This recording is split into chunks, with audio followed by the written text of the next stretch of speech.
Baik, timbul isu hari ini berkaitan dengan harga beras putih. Beras putih yang mahal sedikit di mahal di pasaran dikatakanlah. Dikatakan beras putih mahal di pasaran dan daripada situ apa orang kata menyebabkan beras tempatan itu meningkat. Now, ada isu sebenarnya berkenaan dengan beras tempatan dan juga beras putih. Baik. Harga beras putih import naik 36%. Harga beras putih import meningkat 35% daripada RM2,350 kepada RM3,200 satu metrik tan bokot kuasa pada hari Jumaat. Padi Beras Nasional Bernas berkata, harga baru itu meningkat RM850 satu tan atau 85 sen ke sekilogram. Menurutnya pelarasan itu adalah selari dengan harga global semasa bagi ruja makanan. Bernas berdepan separuh tahun pertama yang mencabar berikutan faktor tidak dapat diramal seperti perubahan iklim, kadar pertukaran bawang asing yang lemah, kos operasi tinggi dan konflik serantau.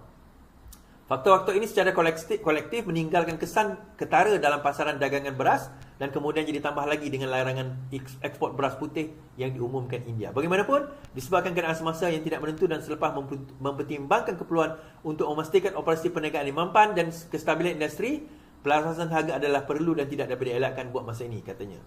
Bernas ditubuhkan. Okey. Sekarang ini masalahnya antaranya adalah berkenaan dengan beras daripada India. Satu lagi masalah yang kita hadapi dalam negara ini sekarang ini adalah masalah kartel beras.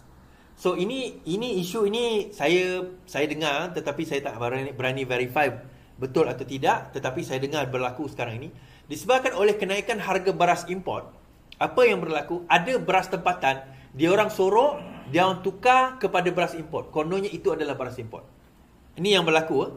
Dan kalau beras itu beras import, dia disimpan di gudang yang tak boleh nak diakses ataupun nak diakses oleh penguatkuasa lah. Dia orang tertutup tempat tersebut. Kononnya atas dasar keselamatan, katanya. Keselamatan makanan untuk takut contamination dan sebagainya. Tetapi dalam pada itu mereka melakukan onar, menyebabkan harga beras pasaran tempatan yang sepatutnya cukup itu jadi mahal. Apa yang berlaku? Dia ambil beras tempatan, ditukar kepada beras import, sebab beras import kan lagi mahal, so dijual pada harga import, menyebabkan beras tempatan itu tidak cukup. Dan disebabkan oleh itu, maka harga daripada segi bekalan beras tempatan itu semakin berkurangan. So tindakan yang perlu dilakukan, kerajaan kena tegas tu je. Jangan bagi alasan kepada dia orang ni nak buat apa, nak buat sesuatu yang pelik-pelik ni, tak payah.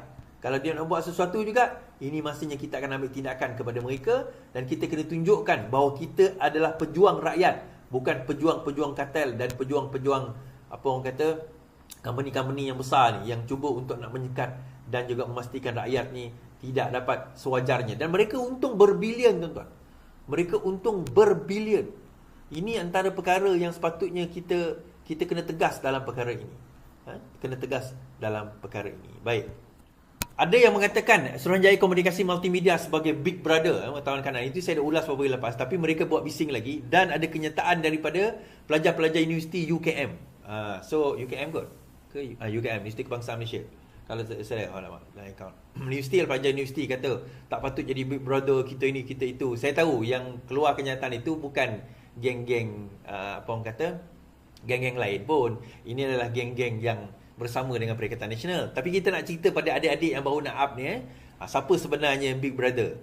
Zaman siapa sebenarnya Big Brother? MAIS dikatakan menyiasat hadi berkenaan dengan pengikut, dia menjadi pengikut ajaran sesat, tapi telah mengeluarkan satu kenyataan. Now, soalan ni, bolehkah PAS diharamkan?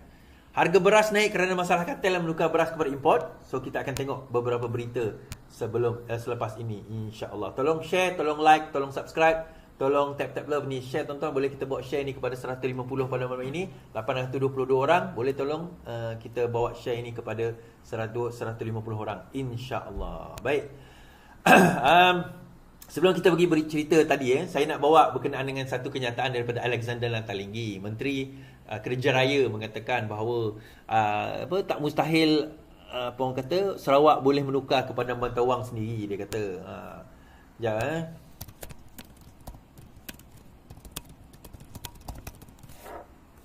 saya dah baca kenyataan. Okey.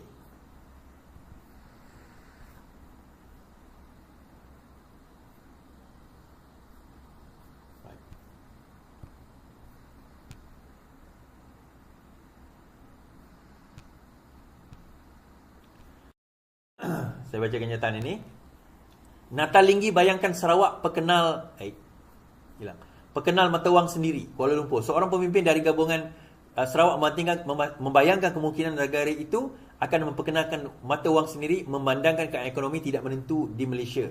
Setiausaha Agung Gabungan GPS Datuk Alexander Natalinggi berkata, pengenalan mata wang Sarawak antara langkah boleh dipertimbangkan sekiranya keadaan ekonomi negara dalam keadaan kurang merangsangkan ini berterusan. Jika ekonomi Sarawak baik tetapi ekonomi negara tidak begitu baik, mungkin Sarawak akan memperkenalkan mata wang itu sendiri. Jika Sarawak lebih baik daripada yang lain, kenapa tidak kenal mata wang itu sendiri? Inilah yang kita cuba tekankan, katanya. Beliau berkata demikian melalui siaran podcast bertajuk Dari Melaya ke Malaysia 60 tahun hari ini. Ahli Parlimen Kapit itu bagaimanapun berharap tidak ada pihak yang akan menggelar beliau sebagai pengkhianat susulan langkah untuk mengenalkan mata wang sendiri untuk Sarawak itu. Tapi saya bercakap dengan serius. Jika kita begitu baik dalam membangun ekonomi kita, maka secara pengiraan ekonomi kita sepatutnya kukuh. Aku geramnya nak pergi tembak dia kan. Baik, kenyataan daripada Abang Jo, Abang Johari bentuk Abang Jo Openg, komentar tentang kenyataan ataupun pendapat berikut pendapat yang dikemukakan oleh Setiausaha Agung PBB tersebut menjawab persoalan ini Sarawak akan tetap guna mata wang ringgit. Bang Jo, Sarawak akan tetap menggunakan mata wang ringgit di sebalik penggunaan mata wang sendiri seperti dibayangkan oleh Menteri Kerja Raya Datuk Alexander Natalinggi. Premier Sarawak Tan Sri Abang Johari berkata carangan yang dibayangkan oleh Natalinggi itu hanyalah pandangan peribadi. Menurutnya ia merupakan isu yang cukup rumit dan memerlukan penelitian khusus. Ia sekadar pandangan peribadi Nanta. Kita sudah ada mata wang Malaysia, jadi kita kena guna itu saja, katanya kepada pemberita. Beliau diminta mengulas mengenai kenyataan Nanta yang membayangkan kemudian Sarawak untuk memperkenalkan mata wang sendiri memandangkan keadaan ekonomi Malaysia yang tidak menentu. Semalam ahli Parlimen Kapit itu membayangkan perkara itu dalam podcast Dari Melaya ke Malaysia 60 tahun. Saya nak komen tentang benda ni lah, tuan-tuan. Saya tak tahu Alexander Natalinggi ni faham ke tidak daripada segi ekonomi dan tata cara ekonomi sebenarnya. Dia faham atau tidak bagaimana ekonomi itu, the mekanisme ataupun kaedah ekonomi itu bergerak itu bagaimana. Saya tak tahu sama dia faham atau tidak. Ya, dia Menteri Kerja Raya, tapi tak bermakna dia faham atau fasih berkenaan dengan perkara-perkara ini. Bila kita bercakap tentang nak ubah mata wang, sebenarnya dia tak semudah seperti yang kita sebut. Dan banyak perkara kita ambil contoh. Dia ada orang kata, tapi Singapura boleh buat Brunei boleh buat sebab dia ada negara dia sendiri, dia ada regulation dia sendiri, dia ada undang-undang dia sendiri. Dia banyak benda yang akhirnya dia akan menjadi complicated, bukan mustahil. Okey, kita ambil contoh, dia ambil contoh jugalah. Kalau kita tengok dekat Britain boleh buat. Kan UK, England dia pakai mata wang pound sterling, kemudian Scottish dia pakai mata wang dia sendiri. Betul, tetapi nilaian dia sama. Kan nilaian dia sama. Dia berbeza kalau dia pakai euro contohnya dengan pound sterling, mungkin nilaian dia berbeza. So kalau dia nak guna mata wang sendiri pun, sebab alasan dia adalah ekonomi. Dia kata sebab ekonomi Malaysia katanya tidak stabil. Dia duduk dalam kerajaan tapi dia masih kata tak stabil. Fine. Dia kata tak stabil. Therefore, kena guna mata wang sendiri. Isu dia, kalau dia nak guna mata wang sendiri, daripada segi trading tu bagaimana? Sebab banyak undang-undang kita ada dalam perlembagaan kita ada dipanggil concurrent list. Dia ada state list dalam jadual ke-9 perlembagaan. Dia ada state list, dia ada concurrent list. Concurrent list di mana ada bidang di antara federal dan juga negeri itu bertembung ataupun bertindak. So dalam keadaan itu banyak perkara yang takkan boleh diselesaikan. Pendek cerita, benda ni sukar. Bukan kata mustahil. Boleh. Tapi dia akan lebih banyak menyusahkan daripada menyenangkan. Sebenarnya atas kenyataan itu untuk apa? Nak bagi tahu apa? Nak tujuan atas tujuan apa sebenarnya? Nak mengatakan ekonomi negara ini tidak stabil. Kita setuju. Disebabkan oleh apa? Dan kenapa yang kita nak kena bawa negara ini ke arah yang lebih stabil? Dan sudah pun menuju ke arah yang lebih stabil. Kita tak stabil kerana antara lain perkara yang dilakukan oleh Perikatan Nasional sebelum ini. Benda yang mereka lakukan menyebabkan negara ini tidak stabil. Sampaikan investor takut untuk nak melabur dalam negara ini. Bagaimana PKP negara kita ditutup. Bagaimana ekonomi kita merudum teruk. Harga barang semakin mahal. Sewaktu Perikatan Nasional memerintah tempoh hari. So kita ambil dalam keadaan ekonomi itu teruk. Kita ambil alih negara ini dalam keadaan ekonomi itu sudah teruk. Sudah damage. Dan kita perbaiki balik. Ditambah pula dalam keterukan itu tuan-tuan, mereka sakau duit rakyat. Mereka sakau duit jana wibawa. Mereka sakau bilion ringgit. Untuk nak merosakkan lagi lebih further negara kita. Jadi sebab itu, kalau kita betul-betul nak usaha baiki negara kita ini, ialah kita kena kerjasama. Bila kita sebut kerajaan perpaduan, kita kena kerjasama. Tak boleh nafsi-nafsi. Bila senang, oh tak apa, aku fikir diri sendiri. Bila susah, tolonglah kami, bantulah kami, bagilah projek, bagilah kemajuan. Tapi bila dah senang, oh tak apa, pandai-pandai korang lah, kami tak nak ambil tahu. Itu masalah. Itu yang akan kita nak susah-susah sama-sama. Barulah itu dinamakan semangat Malaysia. Kita membentuk Malaysia dulu dalam keadaan kita sama-sama susah. Kelebihan Sarawak sebab dia jumpa minyak je. Kalau Sarawak tak jumpa minyak, saya rasa tak ada resources lain dah Sarawak. Penduduk dia tak ramai, terlalu jauh, terlalu besar. Nak manage tu agak payah. Tapi kita ada minyak. Dan itu yang menyebabkan kita lebih sikit daripada orang lain. Lebih sikit je daripada orang lain. Dan kita ada kekayaan itu lebih sikit berbanding orang lain. Selain daripada itu, sebenarnya kita kena membangun negara ini bersama. Dan kita tak boleh harapkan GDP kita saja untuk kita nak bawa pembangunan dalam negara kita. Mustahil, tuan-tuan.